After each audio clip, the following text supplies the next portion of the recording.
Part 2 of HCS prelims MCQ। सो अगला हमारा question 11th वो ये है कि मैच द फॉलोइंग। तो यहाँ पे इंपॉर्टेंट हमारे पास हो जाता है जितनी भी इकोनॉमिक्स की थ्योरीज़ हैं प्लस यहाँ पर जो थिंकर्स हैं, ठीक है, उनके बारे में पढ़ना। तो सबसे पहले यहाँ पर है हमारे पास एब्सोल्यूट एडवांटेज। तो आपको समझना पड़ेगा कि एक तो ये थ्योरी क्या है, ठीक है, कहाँ से ये थ्योरी आई, दो चीज़ें हैं, एक सेकंड, ठीक है, और उसके बाद कि इनका आने वाले टाइम में क्या क्वेश्चन बन सकता है, राइट। तो सबसे पहले देखिए हमारे पास एक थ्योरी है जिसका नाम है एब्सोल्यूट एडवांटेज। तो ये हमारी जो है क्लास 12th की NCERT में ये सभी थ्योरीज आपको दे रखी हैं। एब्सोल्यूट एडवांटेज जो है क्या बोलता है, दैट अ कंट्री जो है प्रोड्यूस कर सकता है गुड यूजिंग फ्यूअर रिसोर्सेज, मतलब भाई कम रिसोर्सेज में ज़्यादा सामान बनाना, ठीक है, इसको बोलते हैं एब्सोल्यूट एडवांटेज। ओके, तो ये जो थ्योरी है ये किस बुक में है, द वेल्थ ऑफ नेशंस में। किस में है भाई ये, द वेल्थ ऑफ नेशंस। अब ये बुक कब लिखी गई, ठीक है, ये बुक लिखी गई 1776 में, राइट। तो किसने लिखी थी ये बुक, अब सबसे इंपॉर्टेंट बात है कि ये बुक किसने लिखी थी, ये बुक लिखी थी एडम स्मिथ ने। तो यहाँ पर जो आंसर है वो बन जाएगा एब्सोल्यूट एडवांटेज, एडम स्मिथ। तो पहले तो एक चीज़ देखते हैं, अगर हम इसको मैच कर पाते हैं भाई बी ऑप्शन, तो ये कट गया, ये कट गया, राइट। नाउ नेक्स्ट थ्योरी पे आते हैं हम। देखिए जो अगली थ्योरी है वो है थ्योरी ऑफ बिग पुश। अब नाम से ही है the theory of big push. ये थ्योरी दी थी पॉल रोजेनस्टाइन ने, ठीक है, और यहाँ पे आप इससे ये भी मैच कर सकते हैं, ठीक है। इस थ्योरी के अंदर क्या बताया गया है दैट जो कुछ अंडर डेवलप्ड कंट्रीज़ होती हैं उनको बहुत सारा इन्वेस्टमेंट चाहिए। मतलब कि मान लीजिए बहुत गरीब देश है कोई, ठीक है, बहुत ही गरीब देश है कोई, तो उसको जो है बहुत ही ज़्यादा इन्वेस्टमेंट चाहिए। क्या चाहिए भी, ज़्यादा इन्वेस्टमेंट, राइट। तो इसको बोलते हैं एक बिग पुश, कि बहुत ज़्यादा रुपए खर्च करना, बहुत ज़्यादा इन्वेस्ट करना, यानी कैपिटल इंडस्ट्रियलाइजेशन, इन चीज़ों पे बहुत खर्चा करना। ये किस व्यक्ति ने बताया था, ये था पॉल ने, ठीक है। तो सेकंड का आ जाएगा ए। अगली थ्योरी है भाई theory of low level equilibrium trap. दिख रहा है लो लेवल, फिर एक ट्रैप है ये, ठीक है। ये थ्योरी किसने दी थी, ये थ्योरी दी थी रिचर्ड आर नेल्सन ने, यानी इसका आंसर सी हो जाएगा वैसे तो, बट हमें इससे मतलब नहीं आंसर क्या है, हमें मतलब है कि क्या इस थ्योरी में बताया गया है। देखिए इस थ्योरी के अंदर बताया गया है कि क्यों जो है पुअर कंट्री पुअर ही रह जाता है, ठीक है, क्यों रह जाता है। इन्होंने बताया कि पुअर कंट्री में क्या रीज़न है, इस थ्योरी में क्या रीज़न है कि पुअर कंट्री पुअर रह जाता है, वो है कि इनके पास इनकम कम होता है, पहली चीज़ तो। सो जब इनकम कम होता है तो ये सेविंग्स भी कम कर पाते हैं, सेविंग्स भी ना के बराबर, ठीक है। जब सेविंग्स ही नहीं होगी तो ये इन्वेस्ट कहाँ पे करेंगे, तो इन्वेस्टमेंट भी देश में बहुत ही ना के बराबर, इन्वेस्टमेंट नहीं होगी कहीं पर भी तो प्रोडक्टिविटी भी नहीं होगी, और जब प्रोडक्टिविटी नहीं होगी तो आप किसको नौकरी देंगे, नौकरी नहीं होगी तो इनकम नहीं होगी। तो दैट्स द रीज़न कोई भी गरीब देश है वो अगर अच्छे से सेविंग्स या इन्वेस्टमेंट ना हो वहाँ पर, मतलब एक टाइप से बिग पुश ना हो, इन्वेस्टमेंट ना हो, तो वो गरीब ही रह जाता है। ये बोला था रिचर्ड आर नेल्सन ने, राइट। अगली जो थ्योरी है वो है बैलेंस्ड ग्रोथ थ्योरी। अब नाम से ही दिख रहा है बैलेंस्ड ग्रोथ। इसका मतलब था कि अलग अलग मल्टीपल सेक्टर्स में अलग अलग ग्रोथ करना, ठीक है, सो दैट देश में अलग अलग टाइप से बेनिफिट हो सकें। ये दी थी रेगनर नुर्स्के ने, ठीक है। तो ये हमारी सभी थ्योरीज हमने पढ़ ली NCERT में, ये गिवन है, राइट। चलिए नेक्स्ट क्वेश्चन पे। सो देखिए नेक्स्ट क्वेश्चन यहाँ पे क्या बोल रहा है। सबसे पहले तो क्वेश्चन को हमें रीड करना है कि क्या पूछ रहा है, वो करेक्ट पूछ रहा है, ठीक है, स्टेटमेंट करेक्ट पूछा है। तो यहाँ पर देखिए एक सेकेंड,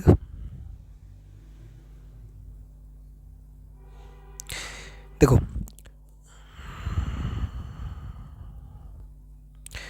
देखिए यहाँ पर बोल रहा है कि गिनी कोफिशिएंट। अब इसके ऊपर जो है बहुत बार क्वेश्चन आते हैं UPSC में भी और HCS में भी। दूसरा देखो ये भी गिनी कोफिशिएंट पे और ये भी गिनी कोफिशिएंट पे, यानी तीन स्टेटमेंट है एक ही इस कोफिशिएंट या इंडेक्स पे, इसको इंडेक्स भी बोल देते हैं, राइट। तो इन्होंने बोला कि Gini index is a graphical representation of income और वेल्थ, मतलब इससे आपकी ग्राफिकल फॉर्म में इनकम या वेल्थ दिखती है। तो यहाँ पर अगर हम बात करें तो जो इनकम और वेल्थ है वो किससे दिखती है, वो दिखती है भाई लोरेंज कर्व से। किससे, लोरेंज कर्व, ठीक है। गिनी कोफिशिएंट से जो है इनकम और वेल्थ नहीं दिखती है, राइट। गिनी कोफिशिएंट जो है वो लोरेंज कर्व से डिराइव होता है एक तरीके से, ठीक है। तो कंप्लीटली आप इनकम और इससे वेल्थ दिखा नहीं सकते, ये सिर्फ एक इंडेक्स है, ओके। सो लोरेंज कर्व क्या दिखाता है, इनकम दिखाता है। और गिनी कोफिशिएंट की वैल्यू कहाँ से कहाँ तक होती है, सबसे पहली चीज़ तो इस कंसेप्ट को समझते हैं। जो गिनी इंडेक्स है उसकी जो वैल्यू है वो होती है 0 to 1 के बीच में, राइट। 0 to 1 के बीच में रिप्रेजेंट किया जाता है। सो अगला स्टेटमेंट है यहाँ पे, तो ये भी कट गया और ये भी कट गया, राइट। अगला स्टेटमेंट है कि higher the Gini coefficient greater the income inequality. ये कह रहा है कि 1 है, मान लीजिए गिनी इंडेक्स जो है 1 है सबसे हाईएस्ट, तो कह रहा है उतना ही वो देश इक्वल होगा। So this is wrong, right. Gini index दिखाता है इनइक्वालिटी। क्या दिखाता है देश में? पहली बात तो इनइक्वालिटी, यानी Gini index is directly proportional to inequality, यानी जितना ज़्यादा गिनी इंडेक्स होगा यानी 1, उतना ही ज़्यादा क्या होगा देश में? इनइक्वालिटी। ओके, सो ये स्टेटमेंट भी गलत है। तो आप यहाँ से याद रखेंगे कि Gini index is equals to inequality, is equals to inequality. Okay, then तो ऑब्वियसली बात है ये भी कट गया, तो आंसर तो वैसे ये बन गया, ठीक है। लेकिन हम देखते हैं इस वैल्यू को। The value of Gini index has increased amongst regular workers while it decreased among casual workers in India as per Indian wage report. तो इंडिया वेज रिपोर्ट के हिसाब से अगर हम बात करें तो क्या ये हुआ है? जी हाँ, जो इंडिया वेज रिपोर्ट है उसके हिसाब से हुआ है, ठीक है। कौन जारी करता है? ILO जो है इसको जारी करता है, राइट। तो ये सब ये this is absolutely true, but main thing है इसका, ये बहुत ही हार्ड क्वेश्चन था डेफिनेटली। और सबसे इंपॉर्टेंट बात है कि गिनी इंडेक्स हमें पता होना चाहिए बहुत अच्छे से, दैट गिनी इंडेक्स जो है हमें इनइक्वालिटी दिखाता है, राइट। यानी 1 अगर वैल्यू होगी तो इसका मतलब वो क्या है? परफेक्ट इनइक्वालिटी, ठीक है। और 0 है तो यानी वो परफेक्ट इक्वालिटी देश में, और 0 होगा नहीं, कहीं पे इक्वालिटी नहीं हो सकती, ठीक है। वो टफ है ये। अगला क्वेश्चन है, देखिए अगला क्वेश्चन हमारे पास, कौन से जो फीचर्स हैं रैगर सोइल के बारे में सही है। अच्छा, सबसे पहले तो आपको समझना होगा कि रैगर सोइल दूसरा किसका नाम है? ये नाम है भाई ब्लैक सोइल का। किसका नाम है भाई? ब्लैक सोइल का। ओके, सो अगर हम बात करें इसमें, तो जो ब्लैक सोइल है वो आपको 10th और जो हमारी भाई 11th है या 12th की NCERTs हैं उसमें जो है ब्लैक सोइल का आराम से जिक्र आपको मिल जाएगा, all right. But the thing is कि हमें ये क्वेश्चन आना चाहिए, राइट, क्योंकि काफ़ी बार पूछा जाता है रैगर सोइल या ब्लैक सोइल के बारे में। सबसे पहले है कि ये जो है कहाँ बनता है? क्रिस्टलाइन इग्नियस रॉक में, इंटेंस लीचिंग की वजह से। तो हमें कुछ वर्ड्स को ध्यान रखना पड़ेगा, एक तो क्रिस्टलाइन इग्नियस रॉक, दूसरा इंटेंस लीचिंग, ठीक है। देखिए ये जो है, पहले हम क्वेश्चन को पढ़ते हैं। फिर ये रिच होता है किसमें? आयरन में, पोटाश में और फॉस्फोरिक कंटेंट में। फिर दूसरे कहाँ मिलता है? हमारे नॉर्थ वेस्ट के डेक्कन प्लेट्यू में और लावा के फ्लो से बनता है। फिर ये रिच है कैल्शियम कार्बोनेट में, मैग्नीशियम में, पोटाश में और लाइम में, ठीक है। तो हमें इस चीज़ का ध्यान रखना होगा, इन सभी क्वेश्चन को अच्छे से रीड करना होगा। अब आते हैं सबसे पहले कि ये डेवलपमेंट होता है इसका क्रिस्टलाइन इग्नियस रॉक में इंटेंस लीचिंग की वजह से। देखिए गलत है, कहीं पर भी इंटेंस लीचिंग वर्ड दिख जाए तो आप सीधा आंसर टिक कर देंगे भाई लेटराइट सोइल। सबसे पहली चीज़ तो क्या आ जाएगा वहाँ पे आंसर? लेटराइट सोइल, ठीक है। So this statement is wrong, ये कट गया और ये भी गया। अब we have to check only second और फोर्थ ऑप्शन, ठीक है। बट हम सभी स्टेटमेंट के बारे में बात करेंगे। रैगर सोइल जो है किससे बनता है? पहले तो समझ लिए रैगर सोइल किससे बनता है भाई? ये बनता है बसाल्टिक लावा से, ठीक है। तो लावा कहाँ है? ये रहा। तो थर्ड स्टेटमेंट तो ट्रू है, इसमें कोई दो राय नहीं है। तो ये तो इन दोनों में दे ही रखा है, ठीक है। ये तो ट्रू है। ये आपको अगर हम इंडिया का नक्शा बनाएं, ठीक है,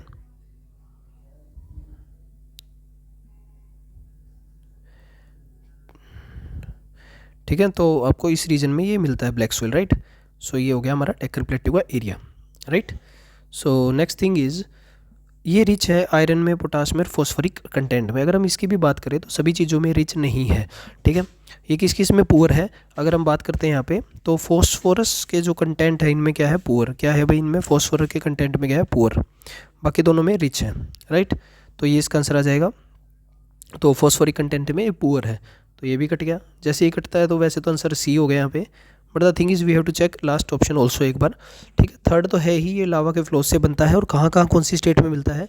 ये हमें मिलता है महाराष्ट्र, मध्य प्रदेश, गुजरात, तेलंगाना, कर्नाटक के अंदर, ठीक है। यानी जो बेसिकली हमारे नॉर्थ वेस्टर्न डेक्कन रीजन में आ जाता है। इसके अंदर कैल्शियम कार्बोनेट भी मिलेगा आपको, मैग्नीशियम भी, पोटाश भी और लाइम भी, ठीक है। तो ये आपको सभी चीज़ें इसके अंदर मिल जाएंगी। So answer is 3 and 4 only, okay. So अभी हम आ गए हैं नेक्स्ट क्वेश्चन पे, ठीक है। नेक्स्ट क्वेश्चन की बात करें तो इन्होंने ये पूछ लिया कि रेड और येलो सोइल के बारे में इंडिया में आप क्या जानते हैं। तो ये भी 10th क्लास की NCERT से ही है क्वेश्चन। अब इन्होंने बोला they are crystalline igneous rock in heavy rainfall. Okay, ये रेडिश कलर में होते हैं। ओके, क्योंकि इसके अंदर आयरन की मात्रा होती है। येलो कलर इसलिए होता है क्योंकि थोड़ा पानी की मात्रा ज़्यादा हो जाती है, हाइड्रेटेड फॉर्म। और रेड और येलो कलर इसलिए है क्योंकि इनके अंदर जो है आयरन और सल्फ़र जो है ड्राई कंडीशन में होता है, दैट्स द रीज़न। तो देखो सबसे पहली स्टेटमेंट ये कह रहा है कि ये जो है रेड और येलो सॉइल वो आपको क्रिस्टलाइन इग्नियस रॉक्स में मिलेंगे जहाँ ज़्यादा बारिश होती है। ये गलत है, यहाँ तक तो ठीक है, बट द थिंग इज़ ज़्यादा बारिश नहीं, क्या आएगा इसका, लो रेनफॉल वाले एरियाज़ में, लो रेनफॉल वाले एरियाज़ में, right. So this is wrong, so ये कट जाएगा, ये कट जाएगा, राइट, सेम ऊपर वाले क्वेश्चन की तरह ही। फिर ये कह रहा है रेडिश कलर होता है क्योंकि इसके पास आयरन की जो है मात्रा ज़्यादा है। अच्छा, अभी एक चीज़ देखनी होगी हमें कि हैवी रेनफॉल में फिर कौन सी आपको मिट्टी मिलेगी। अगर हम हैवी रेनफॉल की बात करें जहाँ बारिश ज़्यादा होती है तो वहाँ पर आपको मिलती है लेटराइट सॉइल। कौन सी सॉइल भाई, हमें मिलती है लेटराइट सॉइल, राइट। ओके, अब रेडिश कलर क्यों है, क्योंकि इसके अंदर आयरन की डिफ्यूज़न, आयरन की मात्रा ज़्यादा है, ये याद रखिएगा। तो ये बिल्कुल सही है।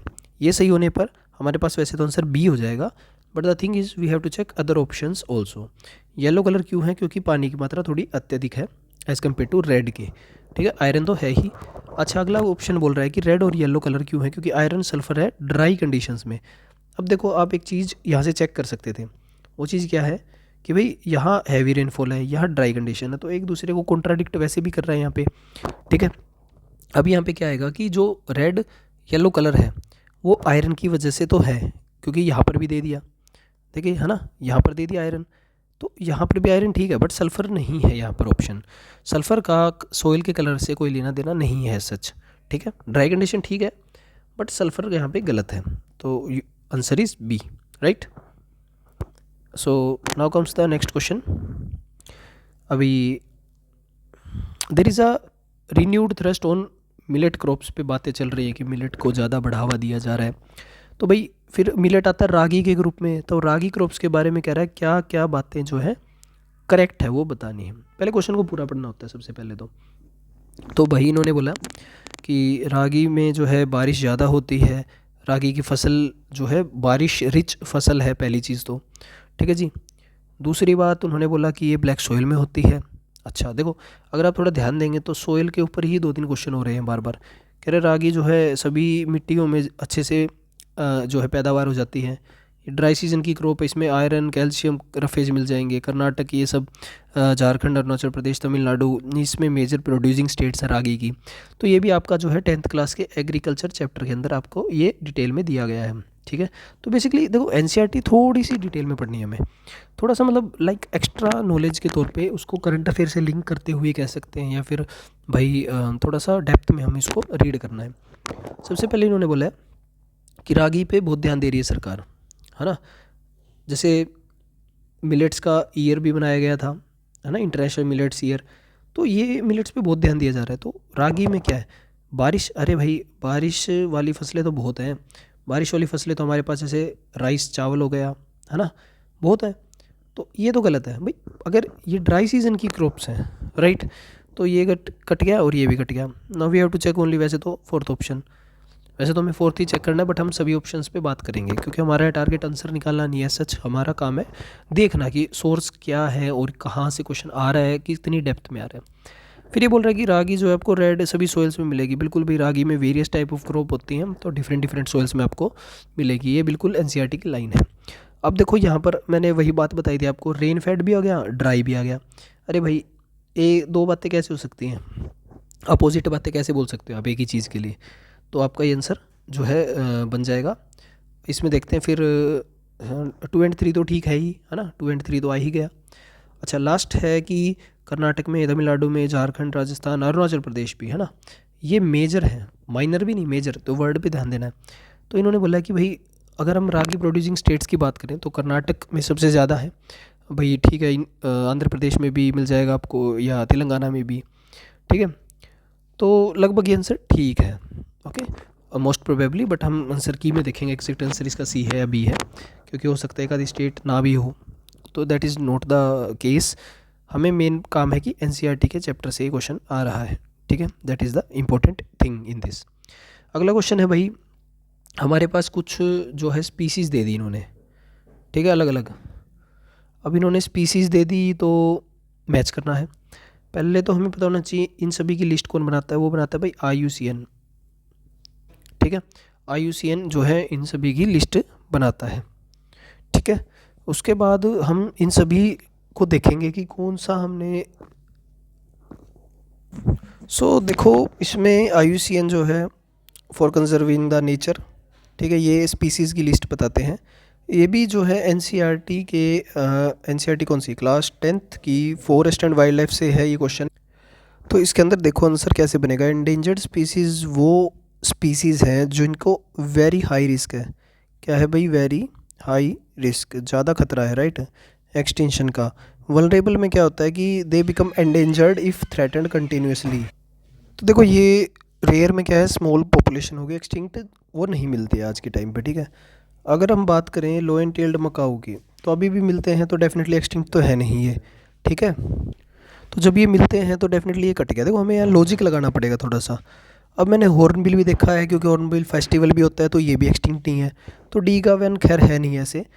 अब ब्लू शिप और पिंक हेडी डक मैंने नहीं सुना अभी, तो डेफिनेटली 2 या 4 में से आएगा। और यहाँ ऑप्शंस भी इस तरीके से दे रखे हैं।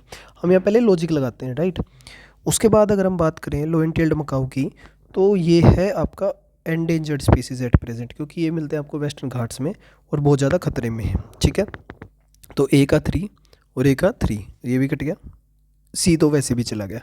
इसके बाद ब्लू शिप की बात करें तो ब्लू शिप का जो दूसरा नाम है, ब्लू शिप का जो दूसरा नाम है उसको बोलते हैं भरल। क्या बोलते हैं भाई? भरल, राइट। तो भरल की अगर हम बात करें, they are declining, right. So they are vulnerable. क्या है? Vulnerable, right. वल्नरेबल तो बी आ जाएगा यहाँ पर, सेकंड पार्ट। आंसर इज वैसे तो बी, बट आगे बात करते हैं हम। जो एक्सटिंक्ट है वो कौन सा हो गया? पिंक हेडेड डक जो है वो क्या है आपका? एक्सटिंक्ट हो चुका है, ठीक है। वो क्या हो चुका है भाई? एक्सटिंक्ट हो चुका है, राइट। और फिर हमारे पास है डेजर्ट शिप हो गया। तो इसके बाद ठीक है, पिंक हेडेड डक एक्सटिंक्ट हो गया, तो हमारा आंसर आ जाता है बी। इसके बाद जो है हमारा जो नेक्स्ट क्वेश्चन है वो रिलेटेड है आपकी मिनरल्स से। तो ये भी जो है 10th क्लास की NCERT से है।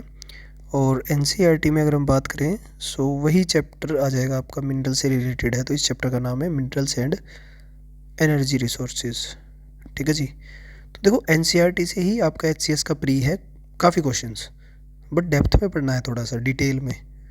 अभी देखो सबसे पहले उन्होंने कहा लोहा कहाँ मिलता है, कॉपर कहाँ मिलता है, बॉक्साइट का और मिक्का का जो है सोर्स कहाँ पर है, तो ये समझना पड़ेगा हमें। सबसे पहले आयरन ओर की खदान की बात करते हैं। तो आयरन ओर जो है आपका हो जाएगा गोवा एंड नुआ मुंडी से, ठीक है। ये दोनों कहाँ पर हैं? ये माइंस हैं, तो ये किसी डिस्ट्रिक्ट में होंगी। ये डिस्ट्रिक्ट का नाम है सिंहभूम डिस्ट्रिक्ट ऑफ झारखंड, ठीक है जी। झारखंड में ये रिलेटेड है। ये आपका हो जाएगा गोवा नौमदी जो है उड़ीसा झारखंड बेल्ट का पार्ट, उड़ीसा झारखंड बेल्ट का पार्ट। आप जब पढ़ेंगे 10th क्लास की NCERT तो उसमें बेल्ट दे रखे हैं अलग अलग, ठीक है जी। अगला है कॉपर की माइंस। कॉपर की माइंस कहाँ पर है भाई? बालाघाट के अंदर। कहाँ पे है भाई? बालाघाट के अंदर, ठीक है जी। तो इस एरिया में इसको बोलते हैं मलंज खंड कॉपर प्रोजेक्ट, ठीक है जी। कॉपर प्रोजेक्ट ये लार्जेस्ट है इंडिया में, राइट। ये आपका हो जाएगा सतपुड़ा और माइकल रेंज के बीच में। फिर हमारे पास बॉक्साइट। बॉक्साइट कहाँ है भाई? आपका अमरकंटक की पहाड़ी पे। कहाँ पे है भाई? अमरकंटक की पहाड़ियों पे, प्लेट्यू पे, उस एरिया पे ये बॉक्साइट रिच एरिया है आपका, ठीक है। ये आपका मध्य प्रदेश छत्तीसगढ़ के बॉर्डर पे है। इससे जो अमरकंटक के पहाड़ से नदियाँ भी निकलती हैं 2-3, जिनका नाम है जैसे नर्मदा, सोन और महानदी, ठीक है, महानदी, राइट। इसके बाद देखो अगला जो पार्ट है जो बच गया मिक्का, वो है नेल्लोर में मिलता है। नेल्लोर जो है वो है आपका आंध्र प्रदेश में, आंध्र प्रदेश के अंदर, राइट। आंध्र प्रदेश में जो है, जो आंध्र प्रदेश का एरिया है वो सबसे ज़्यादा मिक्का बनाता है, ये भी याद रखिएगा आप। ये भी एक इम्पोर्टेंट क्वेश्चन है।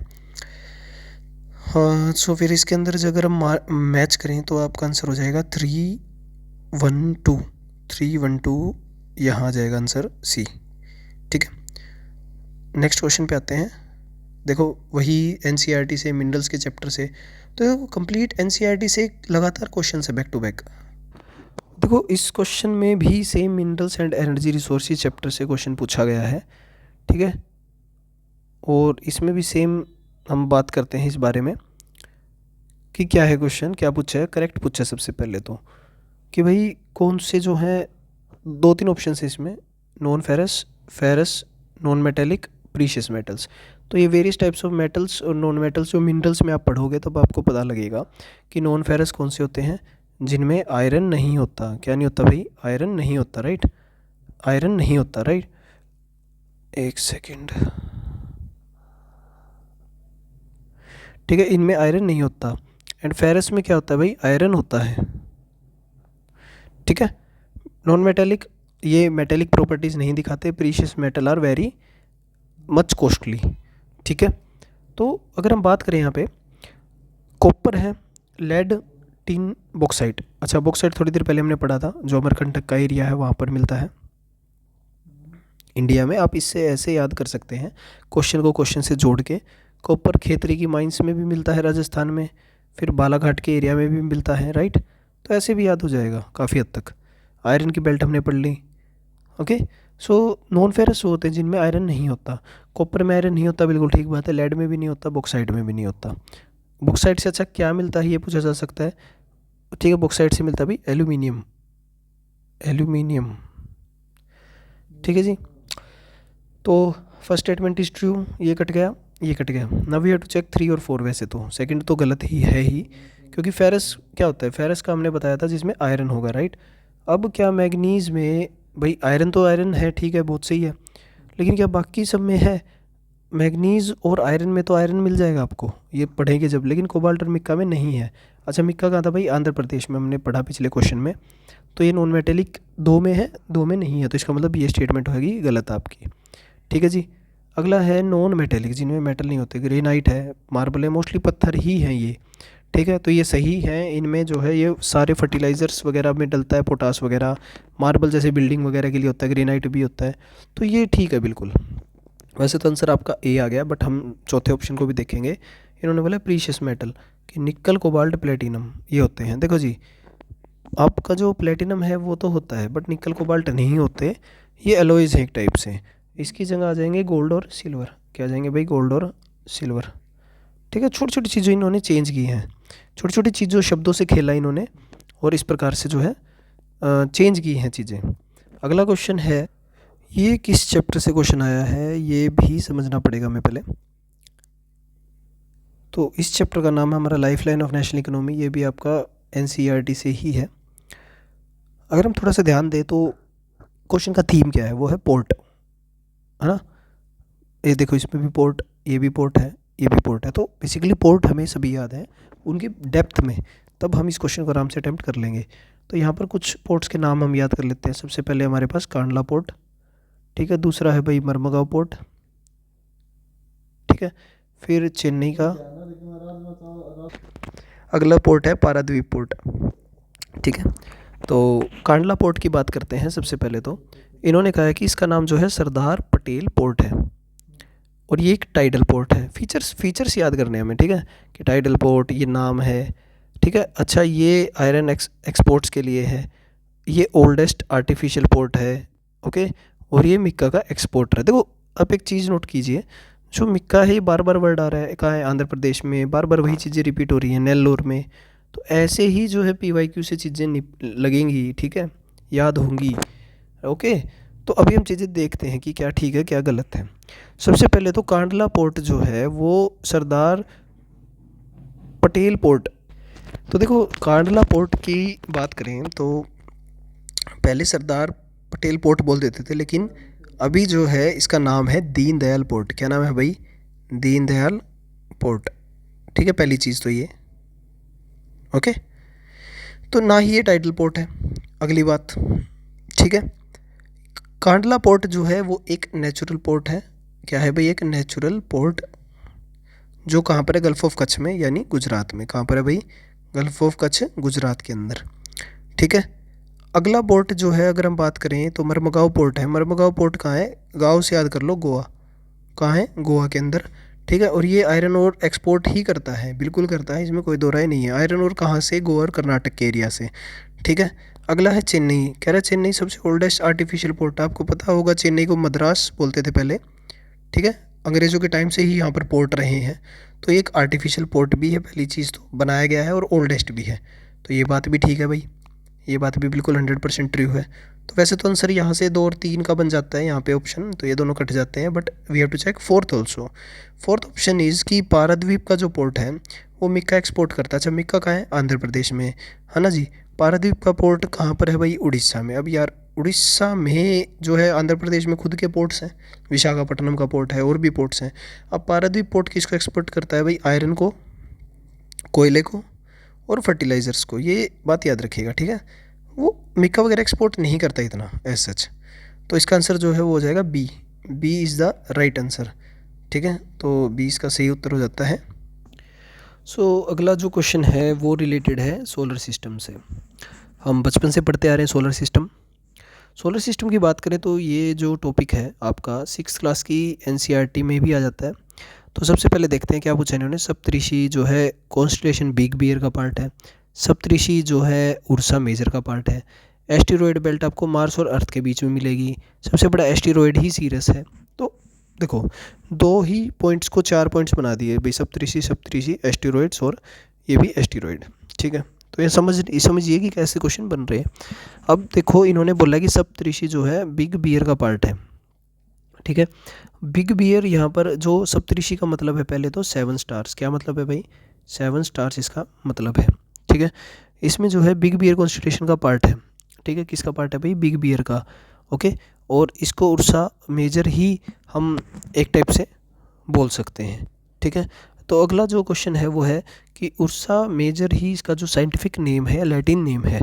तो ये सप्तऋषि बिग बियर का भी पार्ट हो गया, और बिग बियर के साथ साथ ये उर्सा मेजर का भी पार्ट हो गया। ये दोनों नाम ही सेम है। तो 1 भी ट्रू 2 भी ट्रू, दोनों स्टेटमेंट ट्रू। ये कट गया भाई, ये कट गया। Now we've to check fourth. Third statement अपने आप ही गलत हो जाती है, क्योंकि ये सबको पता है एस्टेरॉयड की बेल्ट जो है आपके मार्स और अर्थ के बीच में नहीं होती, ठीक है जी। ये किसके बीच में होती है भाई? ये होती है मार्स और जुपिटर के बीच में, मार्स और जुपिटर के बीच में, ठीक है। मार्स और जुपिटर के बीच में।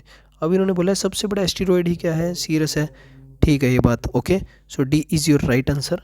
सीरस सबसे बड़ा जो है, वैसे तो ड्वार्फ प्लैनेट के तौर पे है, बट ये एस्टेरॉयड बेल्ट में सबसे लार्जेस्ट ऑब्जेक्ट यही है, okay. So answer is your D option. NCERT he source है इसका भी। अगले क्वेश्चन पे चलते हैं 21st पे। इस क्वेश्चन में क्या पूछा गया है? ये जितने भी टॉपिक ये दिए गए हैं, ये हैं सभी passes of India, passes of India. तो देखो, यहाँ पे आंसर निकालना, आंसर हमारा मोटिव नहीं है, आई रिपीट, क्योंकि आंसर की में दे रखा है वो, ठीक है ना। वो आंसर की में दे रखा है। हमारा जो मोटिव है यहाँ वो बेसिकली क्या है कि क्या सोर्स हैं। चलिए, सोर्स तो हो सकते हैं 1-2 हो, बट क्या टॉपिक क्या आ रहे हैं, बार बार रिपीट क्या हो रहे हैं topics, right. Theme basically we can say, तो वो है। तो इसका जो थीम है वो है पासेज इन इंडिया। तो देखिए क्वेश्चंस देखते हैं अभी। सबसे पहले हमारे पास शिपकिला पास, ठीक है। फिर है लीपू लेक और जलेपला और पुरजिल। यहाँ पर हमारे पास स्टेट्स और यूनियन टेरिटरीज दे रखे हैं। आप देखेंगे तो मोस्टली हिमालयन ही है। वैसे तो पासेज आपको वेस्टर्न घाट्स में, ईस्टर्न घाट्स में भी मिलेंगे, बट मोस्टली ये हिमालयस के पासेज हमारे लिए इंपॉर्टेंट है। तो यहाँ पर देखिए, सबसे पहले इन्होंने बोला शिपकिला। अभी इन्होंने मैच द फॉलोइंग के लिए बोला है, ओके। मैच द फॉलोइंग में क्या है कि शिपकिला में कैसे याद करना है? नदी, शिप कहाँ चलती है? नदी में। कौन सी नदी? सतलुज में। तो ऐसे भी याद कर सकते हैं, एक ट्रिक है, ठीक है। तो शिपकिला हो गया। तो शिपकिला का जो पास है वो आपका कहाँ पर है भाई? वो है हिमाचल प्रदेश में, ठीक है भाई।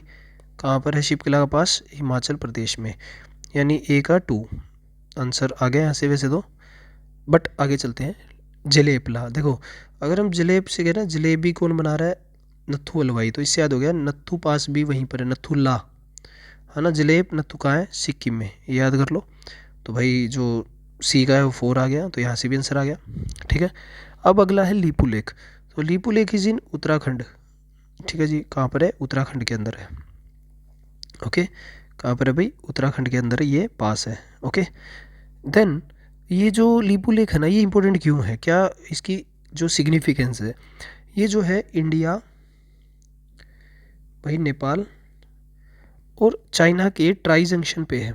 कहाँ पर है? इनके ट्राई जंक्शन पे, ठीक है, ट्राई जंक्शन पे ये लोकेटेड है। और कैलाश मानसरोवर जो यात्रा है उसके लिए पास यूज़ किया जाता है। Then Burzil comes is in Kashmir, ठीक है, ये कश्मीर के अंदर हो जाएगा भाई। अब जलेपला हो गया, सिक्किम को जो है तिब्बत से जोड़ता है, ये भी इंडिया चाइना के रूट में ही हो गया। बुर्जिल जो है कश्मीर का हो गया, ये कश्मीर से किसको जोड़ता है? गिलगिट को, गिलगिट को जोड़ता है बुर्जिल पास, ठीक है। तो ये एक अगला थीम है। अब देखो ये जो थीम हम पहले पढ़ चुके हैं, वैसे तो कौन सा थीम है? Minerals. But the thing is अब की बार मिनरल्स आए हैं इंटरनेशनल लेवल पे, ठीक है, इंटरनेशनल लेवल पे मिनरल्स आए हैं। ओके, सो ये टॉपिक भी आप देख सकते हैं जो एनसीईआरटी में ही है, मिनरल्स और एनर्जी रिसोर्स के अंदर ही, ठीक है। तो देखते हैं अभी हम कैसे ये आया है क्वेश्चन। सबसे पहले इन्होंने पूछा है भाई कॉपर एंड निकल की बात करें तो वैसे तो इसका आंसर आ जाएगा ओंटारियो, ठीक है, लेकिन ओंटारियो क्यों, ये देखना ज़रूरी है। देखिए सबसे ज़्यादा कॉपर और निकल की बेल्ट की बात करें तो वो आपको मिलेगी ओंटारियो के अंदर, राइट। और कॉपर जो है आपको ज़्यादातर निकल के आसपास ही मिलेगा, ठीक है। अच्छा निकल की बात करें, निकल को यूज़ करते हैं भाई स्टेनलेस स्टील वगैरह के अंदर। देखो थोड़ा सा टॉपिक भी डिटेल में पढ़ लेते हैं हम साथ साथ। स्टेनलेस स्टील के अंदर यूज़ किया जाता है इसको, ठीक है। और कनाडा जो है निकल का, कनाडा जो है निकल का टॉप क्या है, क्या है भाई? टॉप यहाँ पर प्रोड्यूसर, ठीक है, टॉप प्रोड्यूसर है, ये इंपॉर्टेंट बात है, ठीक है। तो ये हम कर लेंगे। इसके बाद अगला जो टॉपिक है वो है भाई क्रोमाइट और platinum, they are precious minerals, they are नहीं, platinum is a precious mineral, ठीक है। तो ये आपको मिलेगा साउथ अफ्रीका के अंदर बेसिकली, ठीक है, ये मिल जाएगा आपको साउथ अफ्रीका के अंदर। अब साउथ अफ्रीका के अंदर अगर हम बात करें तो एक जगह है जिसका नाम है Bush weld, Bush weld area is the largest reserve. इसके अंदर सबसे ज़्यादा रिज़र्व है किसका भाई? वो है प्लेटिनम का। आपको पता है गोल्ड प्लेटिनम डायमंड ये अफ्रीका, साउथ अफ्रीका के एरिया में बहुत ज़्यादा मिलते हैं और क्रोमाइट भी आपको मिल जाएंगे यहाँ पर, ठीक है। आगे है फॉस्फेट। अगर हम फॉस्फेट की बात करते हैं, फॉस्फेट की बात करें यहाँ पर तो ये जो है आपको मिलता है नॉर्थ अफ्रीका के अंदर। नॉर्थ अफ्रीका के जो देश हैं वो आपको मिल जाएगा अल्जीरिया, ठीक है। इसके लिए आपको एटलस पढ़ना पड़ेगा अल्जीरिया के अंदर, ठीक है। फॉस्फेट क्या है भाई? ये हमने थोड़ी देर पहले पढ़ा था, ये एक नॉन मेटल है। क्या है भाई? नॉन मेटेलिक मिनरल है। और ये किस में यूज़ होता है भाई? फर्टिलाइज़र्स में। आपने फर्टिलाइज़र्स में देखा होगा लिखा हुआ NPK, तो उसमें से फॉस्फेट हो जाता है, ठीक है। तो एग्रीकल्चर का एक इनपुट है और आपको मोरक्को अल्जीरिया की जो नॉर्थ अफ्रीका की बेल्ट उस पर मिलता है। लाइमस्टोन कहाँ मिलता है भाई? कोकेकस, ठीक है, इसमें आपको मिलता है, ठीक है। ये आपको मिलेगा black C, black C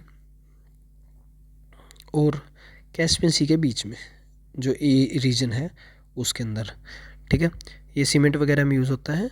so that's a very important mineral. Okay, चलिए अगला क्वेश्चन देखते हैं। सो अगला टॉपिक जो है ये आपको दिख रहा है, ये ग्रासलैंड्स की बात कर रहे हैं। ग्रासलैंड्स का टॉपिक है, ये भी NCERT से ही है, ठीक है जी। NCERT क्लास 7th की जियोग्राफी में मिल जाएंगे आपको ये एटलस के नाम, इस सॉरी ग्रासलैंड्स के नाम। सबसे पहले बात करें वेल्ड की, तो देखो अगर हम बात करें वेल्ड की तो वेल्ड आपका जुड़ जाता है जाकर साउथ अफ्रीका से। किससे भाई? साउथ अफ्रीका से।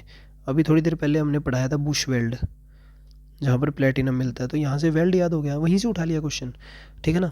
अगला क्वेश्चन है भाई पैम्पास। अब पैम्पास की अगर हम बात कर लें तो पैम्पास आपको मिलता है भाई साउथ अमेरिका में, ठीक है जी। कहाँ मिलता है भाई? साउथ अमेरिका में, ठीक है। इसमें आपको कौन से रीजन मिल जाएंगे पैम्पास में? जो है अर्जेंटीना,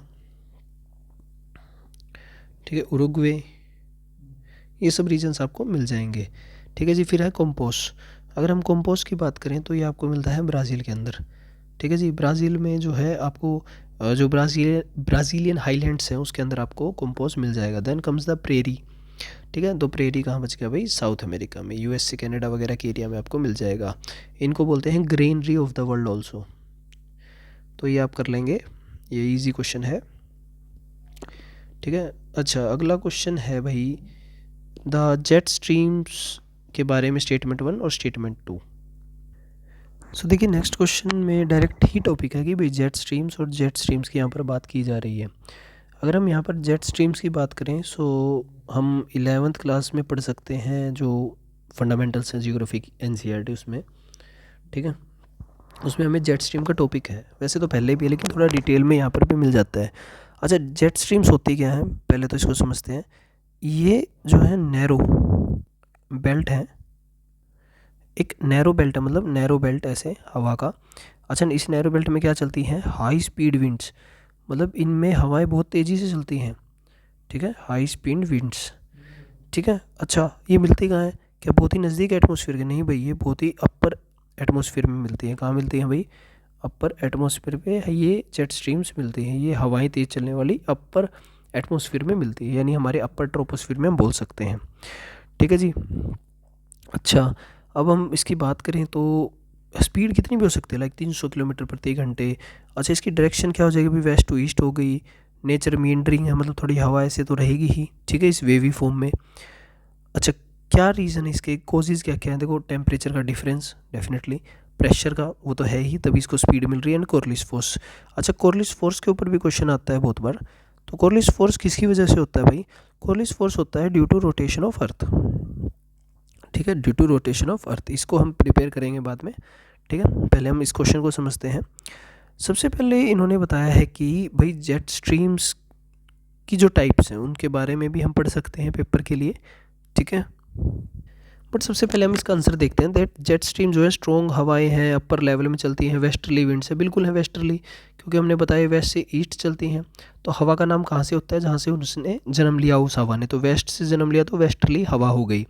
मेंडरिंग है, ये हम डिस्कस कर चुके हैं, मेंडरिंग पाथ होता है।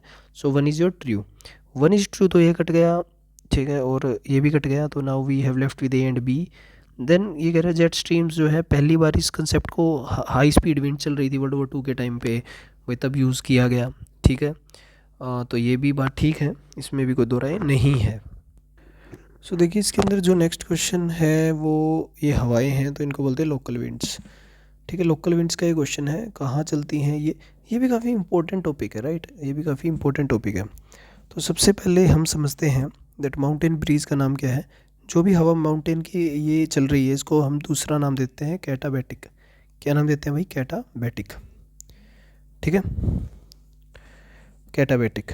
तो कैटाबैटिक जो हवा है वो यहाँ से आंसर आ जाएगा कैटाबैटिक, ठीक है जी। तो एक का 2 सर, वैसे बी आ गया, बट लेट्स सी। चिनुक जो है, चिनुक को बोलते हैं स्नो ईटर। क्या बोलते हैं भाई, स्नो ईटर।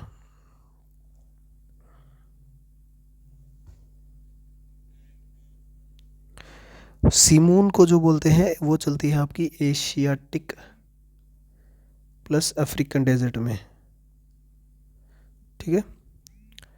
और सिरोक्को जो हवा है वो, सिरोक्को से याद कर लो, सहारा डेजर्ट में, ठीक है। तो ये सहारा डेजर्ट के अंदर, ठीक है। तो इस टाइप से हमें लोकल विंड्स का टॉपिक भी करना पड़ेगा।